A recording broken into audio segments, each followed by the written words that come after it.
Hi guys, tayo ay maglulukad uli. Ito yung ating nabuntan. Saka ito 210 kabuo. Wala tayong magagawa, yan lang. Guys, wala pa tayong salangan, ulukaran. Dito ako gagawa ng maliit na lukaran guys, oh. Hindi ko na ihuhukay. Magtatayo lang ako ng 4 na poste. Tapos ang isasahig ko yung mga steel matting dahil walang kawayan sa lugar na ito. Tapos yan ang mga pandingding ko, yero.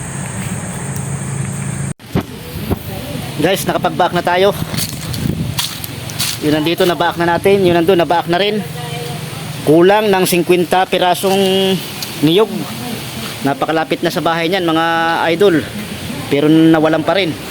Oh, punta tayo sa ginawa kong lukaran. Wala palang tabing. Mamaya ko yung gagatungan. Ito, wala nang 200 piraso yan. Kahapon 210 yan. Ngayon kulang na. Ayan, oh. Shout out doon sa mga kumuha ng buo.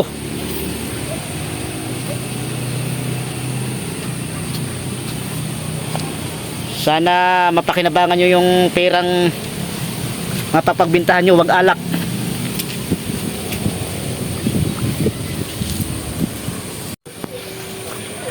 Wish ko lang doon sa mga kumuha ng buo, sana wag alak ang bilhin nyo, pagkain, para mapakinabangan, ha. Ibili nyo ng masasarap na pagkain. Wag alak. Ayan guys, oh. Natapos ko nang gawin yung lukaran. Nadingdingan na. Ito. Gagatungan na lang para bukas ay titigkalin na. Maghahakot lang ako ng panggatong, yung mga bunot hahakutin ko.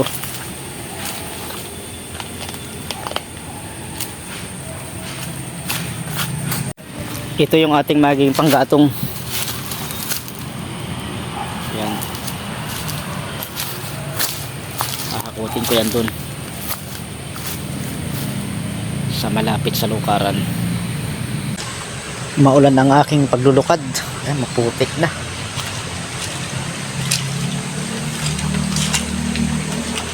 Basang-basa na yung aking mga bunot. Yan, alas 4 ko pa yan ginatungan, pero ang hirap sumindi ng bunot. Pausok-usok lang at basa. Yan pa lang ang kulay, oh. Hilaw na hilaw pa.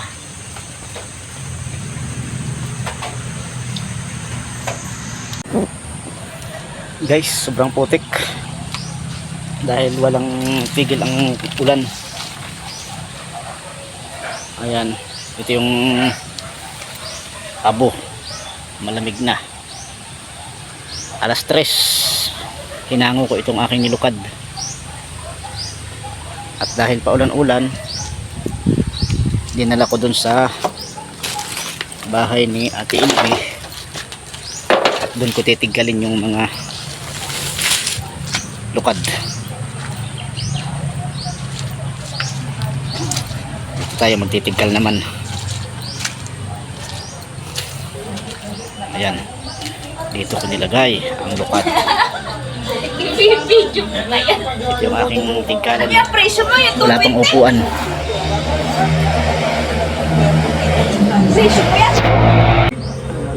Guys, ako'y magtitigkal na. Ayan, oh. May hilaw pa, tustahin pagkatapos tigkalin. Guys, natapos na ako magtigkal. Ito na yung mga bao. Ayan, naisako ko na. Ito na. Ito yung lukad, oh. Isusulit na lang. Ayos na guys. Thank you for watching.